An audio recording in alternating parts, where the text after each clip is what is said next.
말씀을 가지고 야곱의 새로운 이민과 애국 정착이라는 제목으로 은혜를 나누기를 원합니다. 요즘 시대를 반영하는 이야기 중에 아마 여러분들 아마 들어보셨을 것입니다. 시골에서 나이가 이제 드시고 이제 아내는 사별을 하고 혼자 사시다가 이제 아들이 서울에서 같이 살자 그래가지고 이제 서울로 올라와서 살았는데 올라와서 살다 보니까 이 소리는 전혀 상관없어요. 이 소리는 그냥 저 위쪽에다 나온 소리니까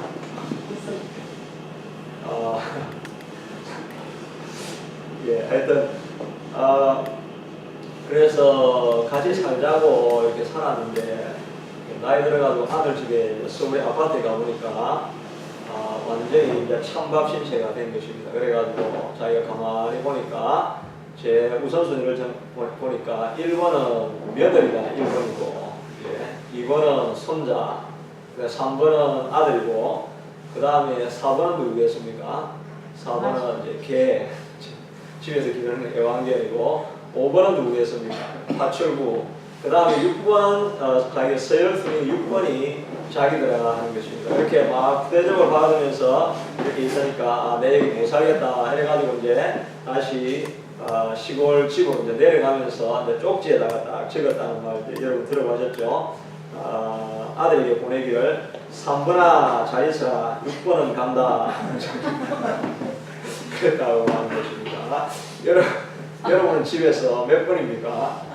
저는 지금 아직도 강력한 서열 1입니다. 서열 1인데 눈치가 다 보이기 시작합니다. 이거 앞으로 애들한테 잘 보여야 되겠다. 그런 생각 내가 한 적이 없는데 조금 생각해보니까 애들한테 잘 보여야 되겠다. 이런 생각이 들더라고요. 그래서 애들하고 이제 관계 형성을 잘 해놔야 되는데 내가 뿌린 씨앗이 뭐가 있는가 이거 보니까 관계가 굉장히 좀 지금 서먹한 아들하고는 좀 상당히 서먹한 관계가 돼 있구나 그런 생각하면서 애들하고 참 시간 이렇게 깊이 있는 시간 이런 걸 많이 나누지 못했다. 지금 보니까 그런 생각이 들더라고요. 늘 집에 나는 이제 목회하니까 뭐 직장 다니는 것도 하고 늘 24시간 같이 살았는데도 보니까 깊이 있는 대화를 많이 못했구나 이런 생각을 지금 이제 해보게 되어드린 것입니다. 여하튼 오늘 본문에서 말하고 있는 것은 이제 야곱의 나이가 지금 이때가 130세입니다. 130세인데 이제 아들 요셉이 이제 불러가지고 좋은 일이긴 하지만 그래도 이제 그 나이에 새로 이민의 땅을 지금 가는 거잖아요. 그렇게 이민의 땅에 가서 여기서 이제 새롭게 정착하려고 하니까 이제 일어나게 되는 이런 문제들을 이렇게 다루고 있습니다. 45장에서는 이제 요셉이 유다가 이제 아주 헌신적인 말을, 감동적인 말을 하는 것을 듣고 이제 신음을 그만해야 되겠다 하고 자기의 정체를 드러내고 대성 통곡을 하고 이렇게 하니까 바로 왕이 그 소식을 듣고 형제들이 여기에 내려와서 발견했느냐? 그러면 형제들 다 애굽 땅으로 오게 해라. 그럼 내가 제일 좋은 땅 주가지고 너희 형제들은 내가 잘 살게 해주겠다. 이렇게 했습니다. 그래가지고 요셉이 그 형들을 돌려보냅니다. 형들이 야곱을 만나가지고 아버님 놀라운 일이 생겼습니다. 우리가 22년 전에 죽었다고 생각했던 요셉이 살아났는데 살아났을 뿐만 아니라 애국에 가보니까 총리가 되어 있었기다 이렇게 하니까 아버지가 깜짝 놀라가지고 이게 꿈인가 생신가 너희들 진짜 참말을 하는 것이냐 이렇게 하는데 밖에 보니까 바로가 보낸 그 버금수레 바로가 탄 것 다음에 좋은 그 수레가 딱 밖에 있는 것을 보니까 와 이게 현실이구나 이렇게 생각을 하고 이제 애굽 땅으로 내려가서 정착하려고 하는 과정입니다. 그렇게 이제 하다가 내려와가지고 고센 땅에 이제 머물러 있으면서 유다를 보내가지고 요셉한테 내가 왔다 하고 전해라 하니까 요셉이 올라가가지고 이제 야곱을 만나가지고 서로 상봉하면서 눈물을 흘리고 그 다음에 부탁을 하는 내용인데 바로 왕에게 가면은 우리가 고센 땅에 거하겠습니다. 그렇게 말하라고 하고 그리고 직업이 뭐라고 물어보면 우리는 목축을 하는 사람입니다. 이 두 가지를 답을 하라고 하는 이 부탁을 나누고 있습니다. 그 다음에 이제 47장 다음 장 이제 조금 앞쪽에 가보면은 이제 야곱 요셉을 만나고 난 이후에 형 5명하고 야곱을 불러가지고 바로 앞에 가서 이제 인사를 하는 장면입니다. 인사를 할 때 우리는 히브리 땅에 살 때도 목축하는 사람이었습니다. 그렇게 이야기를 하고 우리가 고센 땅에 거하게 해주십시오. 그렇게 하니까 그러면 알았다. 너 제일 좋은 땅 고센 땅 중에서 제일 좋은 땅에 거해라 라고 하니까 요셉이 보고 제일 좋은 땅인 람셋을 정해가지고 거기에 거하게 했다 하는 이야기가 오늘 있는 이야기입니다. 이 130의 나이에 지금 아무리 좋은 일이지만 새롭게 애국 땅에 건너가서 새롭게 정착하고 새로 시작하는 일이잖아요.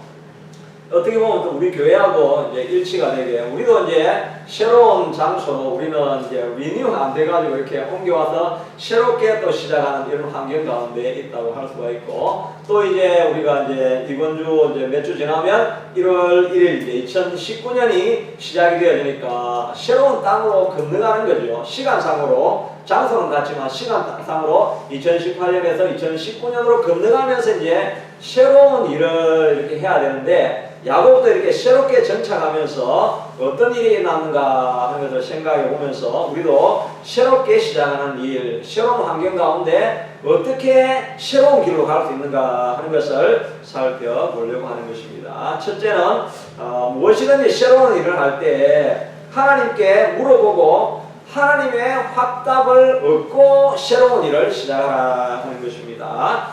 질문을 드리면 야곱이 이렇게 애굽으로 내려가서 애굽으로 내려가는 길이 마음에 기쁨이 있었겠습니까? 아니면 불안과 갈등이 있었겠습니까? 즐거운 마음으로 막 가기만 했겠습니까? 아니면 마음에 갈등과 불안함이 있었겠습니까? 틀릴까 싶어서 말을 안 하시네. 근데 이 3절에 보면 이 앞에 우리 안 읽었던 이제 46장 3절에 보면 하나님께서 이 야곱이 내려가기 전에 브에르시바에서 예배를 한번 드리게 됩니다. 예배를 드릴 때 하나님께서 찾아와가지고 하시는 말씀이 야곱아 애굽으로 내려가기를 두려워하지 말라 이렇게 말을 했습니다. 우리가 보면 요셉을 만나러 가니까 막 기쁘고 놀래서 달려갈 것 같지만 야곱의 마음 가운데는 불안과 갈등이 염려가 그 안에 있었던 것을 알 수가 있습니다. 왜 그렇게 염려가 그 마음에 있었냐 하면 아무리 아들이 부었다 할지라도 조상 대대로 보니까 아브라함도 애굽에 내려가가지고 사라를 팔고 이렇게 하면서 큰 어려움을 당했죠. 그래서 하나님이 그 애굽은 내려가지 마라 그랬습니다. 이삭도 기근이 생기고 어려움이 생기니까 애굽으로 막 내려가려고 하는데 하나님께서 막아가지고 그랄 땅에 차라리 거하라 해가지고 그랄 땅에 대신 그했던 모습을 볼 수가 있습니다. 그 이후에도 애굽으로 내려가는 건 하나님께서 안 좋아하신다고 그랬습니다. 애굽으로 내려가는 자는 화가 있을진저 이렇게 늘 말을 했습니다. 애굽에 내려가서 가나안 약속의 땅은 여기 있는데 애굽에 내려가가지고 손 벌리고 도움 얻는 것을 하나님께서 굉장히 싫어하신 것입니다. 약속의 땅에 아무리 기근이 와도 하나님이 함께 하시니까 기도하면 하나님께서 응답해 주시는데 왜 하나님께 안 구하고 애굽으로 내려가느냐 이렇게 지금까지 전부 다 하나님께서 반대하는 이런 말을 다 했습니다. 이런 걸 알고 있으니까 아무리 아들이 불러도 우리가 기근이 있다고 해서 애굽으로 내려가도 되나? 이런 마음에 갈등이 있었던 것입니다. 우리가 새로운 일을 시작하려고 하면 이런 갈등이 항상 생기게 되죠. 그런데 이 야곱은 어려울 때마다 이렇게 하나님의 불순종하는 것 같으면서도 어려울 때마다 이 야곱이 했던 그 위기를 극복하는 모든 길은 어려울 때 꼭 예배하러 간 것입니다. 하나님과 만나는 장소에서 하나님의 인도하심을 받고 얻은 일을 시작하는 것을 볼 수가 있죠. 창세기 28장에 보면 이때는 이제 바단 아람에 있는 라반 삼촌을 만나러 가는 길인데 물론 자기가 부른 것은 아니지만 베델에서 베개를 베고 자고 있는데 사닥다리가 올라가고 있고 천사가 오르락 내려가는데 그 위에 하나님께서 거기에 나타나신 것입니다. 그래서 하나님께서 그에게 말씀하시기를 창세기 26장 24절에 보면 그에게 나타나 이르시되 나는 내 아버지 아브라함의 하나님이니 두려워하지 말라. 내 종 아브라함을 위하여 내가 너와 함께 있어 내게 복을 주어 내 자손이 번성하게 하리라 하신지라.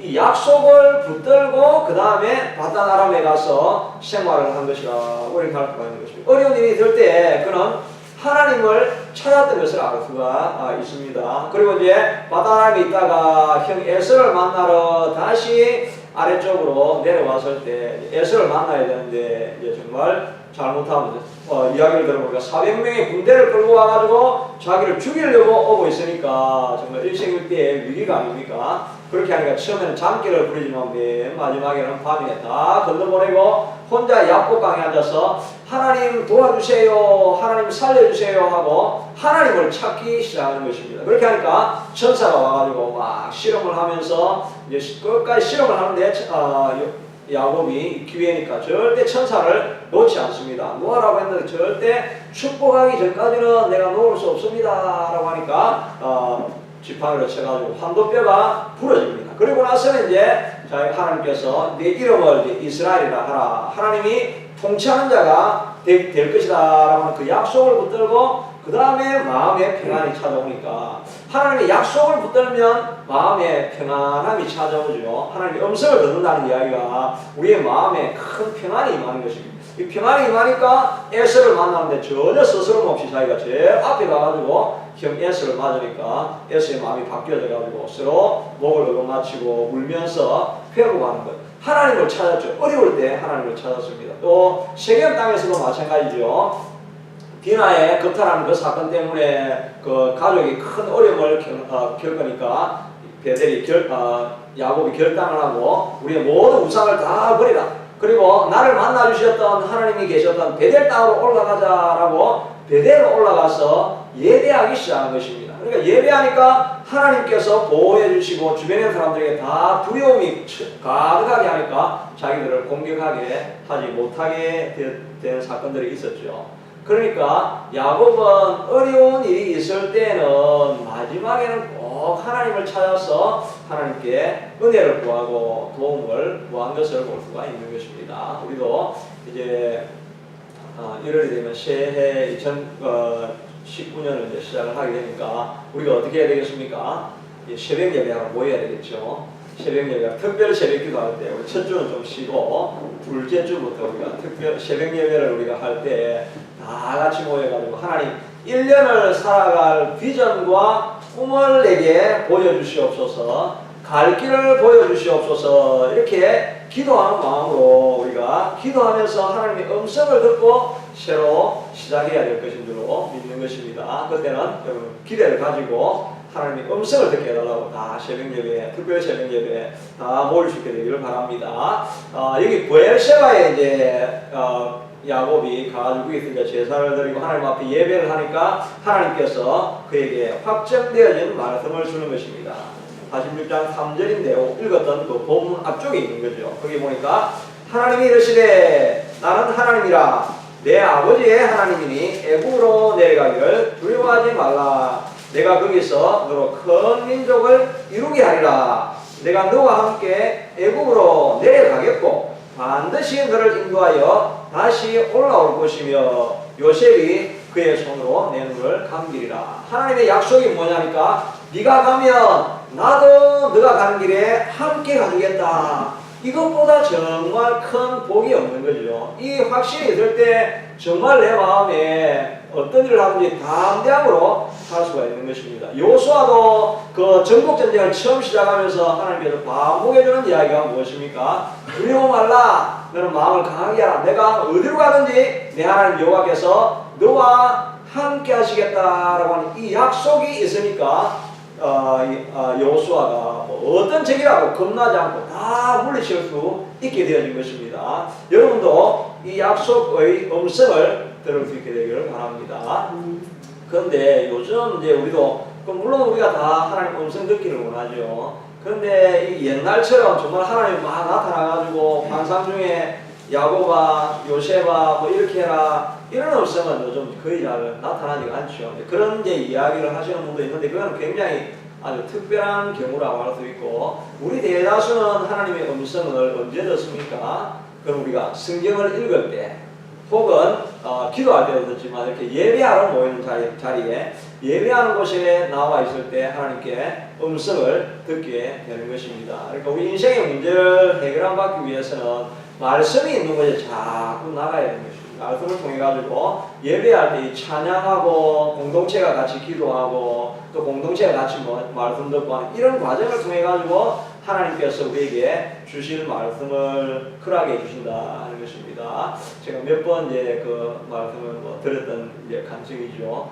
그 한동대 김영길 총장님 이제 자기가 저 유명한 과학자였잖아요. 과학자였는데 자기는 행정하고 뭐 이런 거 전혀 못하시는 분이에요. 정말 이렇게 감정 들어보면 말도 제대로 잘 못하시고 그냥 우직한 그런 건 있는데 말도 제대로 못하시고 이렇게 행정하고 전혀 상관없는 분이신데 갑자기 전화가 와가지고 이게 한동대에 새로 신설하니까 여기 와가지고 이 총장을 해달라고 하니까 자기는 뭐 이런 지하에 거절을 했는데 그래도 장로님이 기도도 안 하고 결정을 하면 됩니까? 그렇게 하니까 마음이 찔려가지고 그걸 가지고 이제 기도를 한 거죠.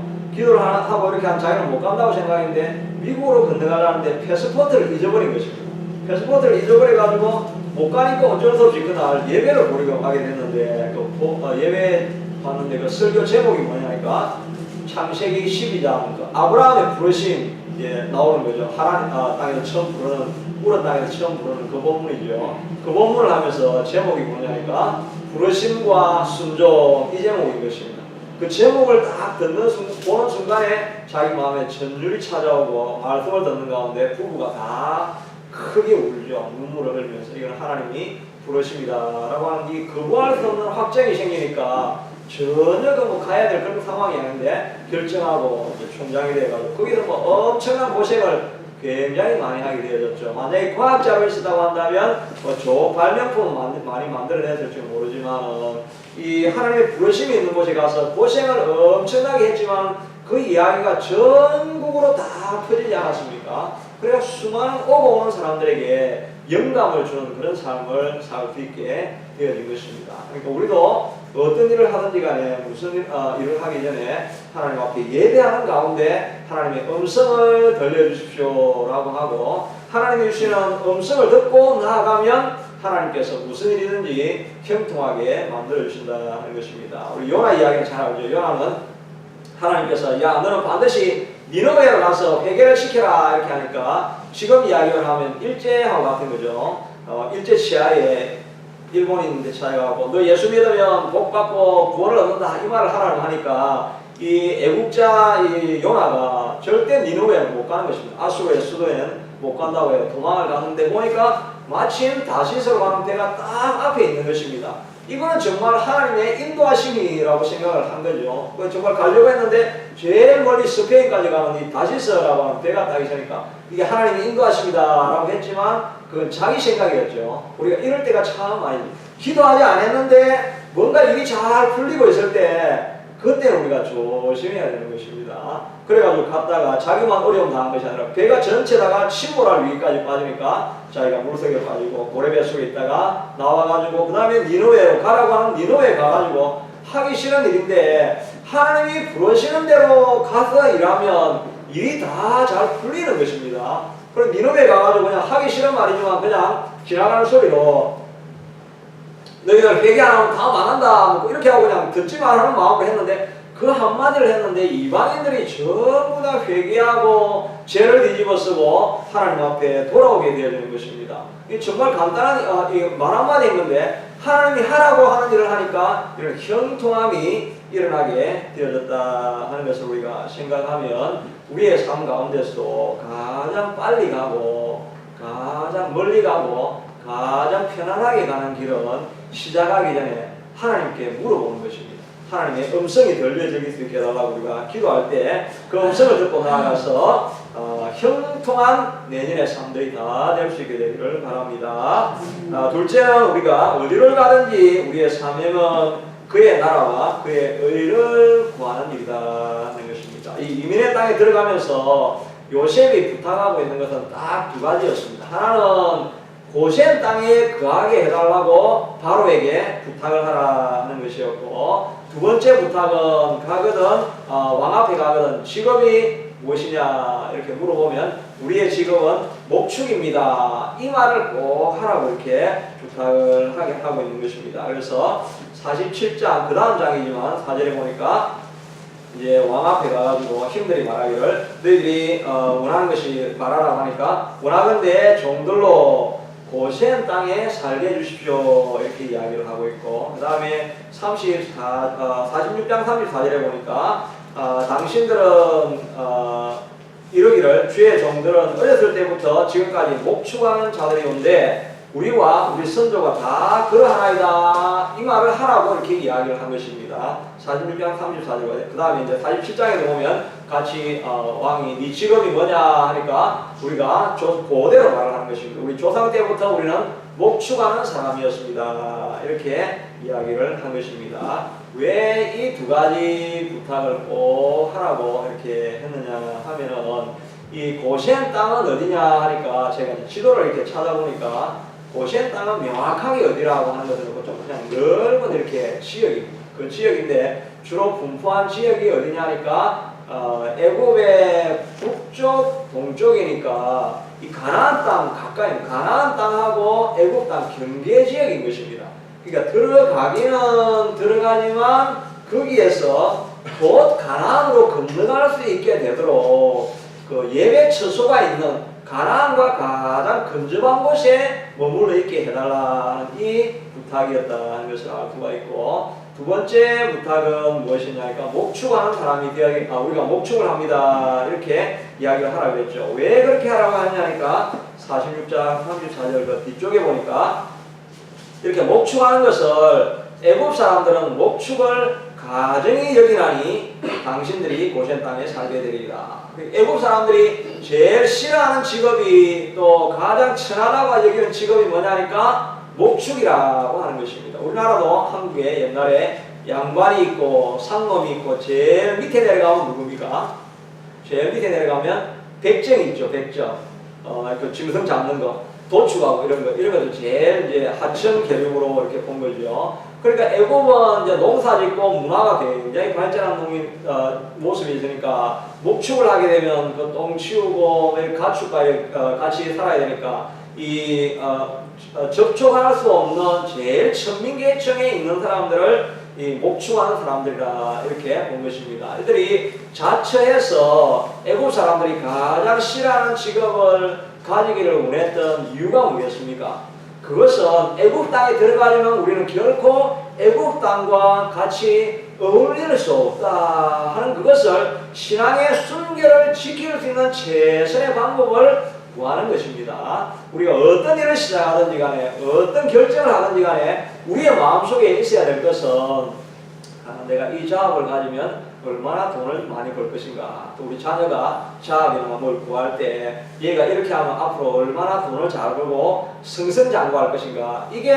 우리의 최우선 순위가 되어서는 안 되겠죠. 교회하고 얼마나 가까이 거할 수 있게 되어 있는가, 이 사람들이 예배하고 하나님의 거룩함을 지킬 수 있는 직장이고 그 삶인가 하는 그게 우리의 최우선 순위로 관찰하고 보아야 될 것입니다. 그런데 그런 것들을 우리가 추구하고 먼저 바라보게 되어지면 당장은 손해보게 되는 것 같지만 결국은 하나님이 도우시는 일이기 때문에 그 일을 통해서 오히려 형통한 축복을 누리게 될 줄로 믿습니다. 우리가 아는 것처럼 느헤미야도 정말 바보 같은 선택을 한 거죠. 정말 컵베어러로서 이 왕 앞에서 가장 높은 경비대장 그런 위치에 있음에도 불구하고 그것을 다 포기하고 먼 곳에 떨어져 있는 예루살렘 성벽을 재건하러 간다고 하니까 사람들이 생각하기에는 정말 어리석은 결정이다라고 생각을 했겠지만, 그러나 하나님 보시기에 가장 좋은 선택이라고 생각을 하고 느헤미야가 그 일을 선택을 했더니 갈 때 하나님께서 모든 복을 주셔서 백성들이 일어나가지고 그 성벽을 세울 수 있는 일을 만들어 주셨고, 그의 이름이 오고 오는 세대에 다 영감을 주는 인물이 되어졌다는 것입니다. 여러분들도 내년에 어떤 선택을 하든지 간에 이 일을 통해서 교회를 기쁘게 할 수 있는가, 교회를 더 잘 섬길 수 있는 일인가, 하나님이 기뻐하시는 일인가, 이거를 최우선순위로 두고 무슨 일이든지 결정할 수 있게 되기를 바라는 것입니다. 마지막으로는 어떤 일을 우리가 결정할 때 꼭 생각해야 될 것은 하나님은 우리가 알 수 없는 더 큰 플랜을 가지고 있다 하는 것을 우리가 꼭 마음에 두어야 한다는 것입니다. 야곱 족속을 통해 가지고 하나님께서 이루고자 하시는 일이 무엇이었냐 하니까 46장 3절에 보니까 하나님이 이러시되 나는 하나님이라 내 아버지의 하나님이니 내가 거기서 너로 큰 민족을 이루게 하리라고 해서 이 하나님께서 이스라엘 족속 또 야곱의 자손을 통해서 하시고자 하는 일은 큰 민족을 이루는 것입니다. 그래서 하나님 나라를 만드는 것이 하나님의 큰 플랜이라고 할 수가 있죠. 그런데 이 플랜을 짜려고 하면 이 큰 민족을 이루려고 하면 꼭 애국으로 내려갈 필요가 없잖아요. 그냥 가나안 땅에서 자꾸 번성하게 해가지고 거기에 큰 민족을 이루면 그냥 가나안이 약속의 땅인데 거기서 그냥 민족을 많이 이루면 되지 않습니까? 그런데 왜 하필이면 이 야곱을 또 요셉을 다 애국 땅으로 넣어가지고 여기에서 사역에 이주를 시키는가 하면은 출애굽 사건이 있어야 되기 때문인 것입니다.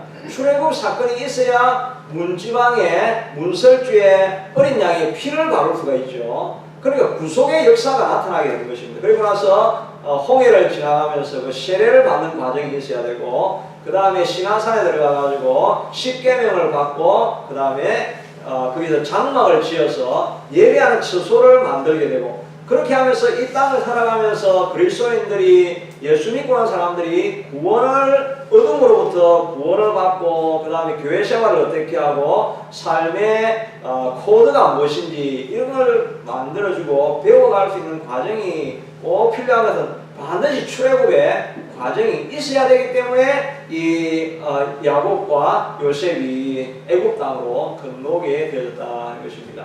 그러니까 이 야곱하고 요셉은 왜 그 땅을 건너가야 되는지 한 거기에 대한 아이디어가 없었습니다. 이 일들이 한 400년 정도 걸려서 일어난 이 일인데 어떻게 야곱과 요셉이 하나님의 뜻을 도대체 이해할 수가 있었겠습니까? 그냥 이해할 수 없는 그런 상황이지만 하나님께서 부르시는데 순종하며 내려가니까 하나님께서 선한 길을 보여주시게 되었다 하는 것입니다. 그러므로 우리도 우리 삶에서 일어나는 문제가 좀 불행하고 어려운 일이라 할지라도 그럼 우리가 다 그 의미를 이해할 수가 없는 것입니다. 이사야 55장 8절에 보니까 이는 내 생각이 너의 생각과 다르며 내 길은 너의 길과 다름이니라. 여호와의 말씀이니라. 또 잠언서에 보니까 너는 마음을 다하여 여호와를 신뢰하고 내 명철을 의지하지 말라. 너는 범사의 것을 인정하라. 그리하면 내 길을 지도하시리라. 이것이 내 몸에 양약이 되며 내 골수를 윤택하게 하리라. 우리가 다 이해할 수 없지만 우리가 해야 될 일은 내 명철을 의지하지 아니하고 하나님을 신뢰하고 하나님께서 좋은 길을 열어주실 것이다 라고 이렇게 믿는 것, 이것이 우리의 몸에 양약이 되고 우리의 골수를 윤택하게 하리라. 이런 말씀을 우리에게 해주시는 것입니다. 우리에게 일어난 상황을 다 이해하지 못해도 하나님께서 우리가 함께 하신다, 이 마음을 늘 가지는 것이 필요한 것입니다. 제가 지난번에 한번 이야기했지만 저희 이렇게 큰 플랜 생각을 해보면서 저에게 삶을 돌아보면서 지난번에 제가 한번 이야기 들었던 이야기죠. 제가 좀 자료가 없기 때문에 반복해서 이야기하는 거 죄송합니다. 제가 미국에 있을 때 그 그랜 래피드라고 하는 미시간 주에 있었죠. 그래서 제가 한 1년 한 4, 5개월 정도 거기 이제 처음에 있었는데 거기에 갔는데 하여튼 1학기, 2학기를 지나면서 그 유학을 간 거죠. 거기 신학교, 칼빈 세미나라는 신학교가 있는데 거기서 공부를 하러 갔는데 성적이 너무 안 나오는 거예요. 정말 유학 가서 모든 것을 다 걸어서 간 게 공부하러 갔는데 성적이 너무 안 나오는 거예요. 지금 생각해보면 그 논문 쓰는 법을 몰랐습니다. 논문 쓰는 법이 뭐 대단한 책을 쓰는 게 아니고 이 사람 이야기하고 이 사람 이야기하고 이렇게 서로 디베이트 되는 사람을 뽑아가지고 그 디베이트를 막 시켜가지고 나는 이렇게 생각한다. 이게 논문인데 한국에 있는 신학교에서는 논문이라는 걸 써본 적이 없잖아요. 다 외워가지고 막 이렇게 답 찾아듣고 이것만 이렇게 하다가 그 유학을 가니까 다른 사람들은 근데 안 하는데 나는 이상하게 그걸 몰랐어요. 그래가지고 엄청나게 노력을 했는데 아무리 페이퍼를 써도 논문을 써도 이게 뭐 의미 있는 논문이 안 나오는 거예요. 그래서 성적이 자꾸 떨어지니까 굉장히 절망이 되었죠. 그 당시에. 그렇게 하는데 마침 돈도 거의 다 떨어져가지고 지금 떨어져가지고 이런 판이고 이렇게 하는데 정말 걱정이 많이 되어서 그런 상황이었는데 이 토론토 대학에 있는 그 신학교 그룹 중에 이제 IS라고 하는 ICS라고 하는 그룹에 있는 교수가 비지팅 스칼라로 이렇게 와가지고 이제 강의를 한번 하시면서 자기 학교를 이렇게 소개하는 팜플렛을 이렇게 보여주는 거죠. 팜플렛을 보여주는데 그게 딱 보니까 내가 공부해야 될 전공이 거기에 다 들어가 있는 것입니다. 그러니까 이거 두말할 필요도 없이 여기를 가야 되겠다라고 이렇게 결정을 했는데 그렇게 근로를 그때쯤에 이 토론토에 있는 교회에서 사역하는 그 목사님이 오셔가지고 자기가 가고 나니까 그 자리가 비어서니까 당신 올라가서 그 자리를 해라고. 그렇게 하니까 제가 바로 토론토에 오면서 교회가 정해지고 또 학교에 가니까 학교에서 생활비까지 다 대주고 또 학교에 한국에 있는 신학 교회에 이렇게 장학금을 어플라이를 하고 이렇게 하니까 그것도 다 순서에 딱딱 맞게 돼가지고 건너왔는데 정말 모든 게 정착이 잘 되어진 것입니다. 그때 제가 성적이 굉장히 안 나왔을 때 마음에 정말 절망감이 깊었죠. 이렇게 하다 내 인생이 이제 어떻게 되는가. 남은 돈도 없고 정말 이런 절망적인 상황인데 지금 딱 생각해 보니까 그런 상황을 통해 가지고 하나님께서 이 카나다로 저를 옮겨주셨는데 이건 정말 부인할 수 없는 하나님의 인도하심이었다는 것을 알 수가 있는 것입니다. 그러니까 우리가 성적이 안 나왔을 때 또 삶에 어려움이 있을 때 하나님의 큰 그림을 바라보면 그것도 다 하나님 안에서 의미가 있는 것입니다. 그러니까 우리가 해야 될 일은 빌립보서 4장 4절에 말하고 있는 것처럼 주 안에서 항상 기뻐하라. 내가 다시 말하노니 기뻐하라. 너희 관용을 모든 사람에게 알게 하라. 주께서 가까우시느니라. 이 바울은 지금 감옥에 갇혀 있으면서도 밖에 있는 사람들에게 기뻐하세요. 즐거워하세요. 이 말은 어떤 상황 가운데서도 우리가 기뻐할 이유가 있다는 것입니다. 내가 가장 비참한 상황에 빠져 있을 때에도 우리의 관용을 베풀어서 다른 사람들에게 좋은 일을 많이 하라는 것입니다. 그리고 데살로니가서 5장 16절에 있는 것처럼 항상 기뻐하고 쉬지 말고 기도하고 범사에 감사하라. 이것이 그리스도 예수 안에서 있는 하나님의 우리를 향하신 뜻이라고 말하고 있는 것입니다. 아무리 열악하고 아무리 비참한 상황이 있어도 여전히 하나님의 뜻은 기뻐하고 감사하라고 하시는 것입니다. 왜냐하면 우리가 알 수 없는 하나님의 큰 뜻이 그 뒤에 있다 하는 것입니다. 그러므로 반주에 나오셔서 우리 반주할 때 우리 같이 한번 기도하기를 원합니다. 우리가 새로운 일을 시작할 때 꼭 해야 될 일은 예배하면서 하나님 주시는 음성을 먼저 듣고 하나님의 인도하심을 구하는 길입니다. 그리고 우리가 예배하는 일, 또 교회의 일, 이런 일들을 최우선순위로 두어서 가나안에 가까이 있는 것, 또 교회와 가까운 일을 우리가 최우선으로 삼아야 될 것이고, 모든 상황 가운데 우리는 뜻을 다 이해할 수 없지만 하나님의 인도하심이 있는 줄로 믿고 범사에 기뻐하고 감사하는 이 마음을 우리에게 주시옵소서. 이 마음으로 같이 기도하겠습니다. 고마우신 아버지 하나님 감사하고 감사합니다. 우리 아버지 하나님의 주님